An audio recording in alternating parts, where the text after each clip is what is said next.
பச்சை பயிரில் இந்த மாதிரி ஒரு தோசை செஞ்சு சாப்பிடுங்க. ஹெல்த்தியாகவும் இருக்கும், டேஸ்ட்டாகவும் இருக்கும். அதுக்கு பார்த்தீங்கன்னா 1 டம்ளர் பச்சரிசி, 1 டம்ளர் பச்சை பயிறு, 1/4 டம்ளர் அளவுக்கு உளுந்து நைட்டே ஊற வச்சுருங்க.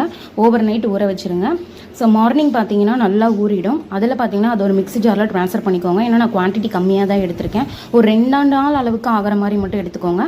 அதோட ஒரு 3 பச்சை மிளகா, ஒரு துண்டு இஞ்சி, 1 ஸ்பூன் அளவுக்கு கல்லுப்பு ஆட் பண்ணி நல்லா அரைச்சிக்கோங்க. நல்லா தோசை மாவு பதத்துக்கு நல்லா அரைச்சிக்கோங்க. ரொம்ப தண்ணியாகவும் இல்லாமல் ரொம்ப கெட்டியமாகவும் இல்லாமல் தோசை மாவு பதத்துக்கு வந்து அரைச்சிக்கோங்க. இந்த தோசை பார்த்தீங்கன்னா அவ்வளோ ஹெல்த்தியாக இருக்கும், டேஸ்டியாக இருக்கும். நம்ம அரைச்சோடனே வந்து அது புளிக்கணும் அப்படிங்கிறதுலாம் இல்லை. நம்ம அரைச்ச உடனே பார்த்தீங்கன்னா ஒரு 10 மினிட்ஸ்லேயே வந்து தோசை சுட ஆரம்பிச்சிடலாம். இதுக்கு ஒரு பக்கா காம்பினேஷன் அப்படின்னா தேங்காய் சட்னி மட்டும்தான். தேங்காய் சட்னி, பொட்டுக்கடலை சட்னி, அதுதான் இதுக்கு ஒரு பக்கா காம்பினேஷன். மார்னிங் பார்த்தீங்கன்னா பிரேக்ஃபாஸ்ட்டுக்கு நல்ல ஹெல்த்தியான டேஸ்டியான ஒரு பச்சை பயிறு தோசை ட்ரை பண்ணி பாருங்கள். ட்ரை பண்ணி பார்த்துட்டு எப்படி இருக்குன்னு சொல்லுங்கள். லைக் பண்ணுங்கள், ஷேர் பண்ணுங்கள், கமெண்ட் பண்ணுங்கள். தேங்க்ஸ்.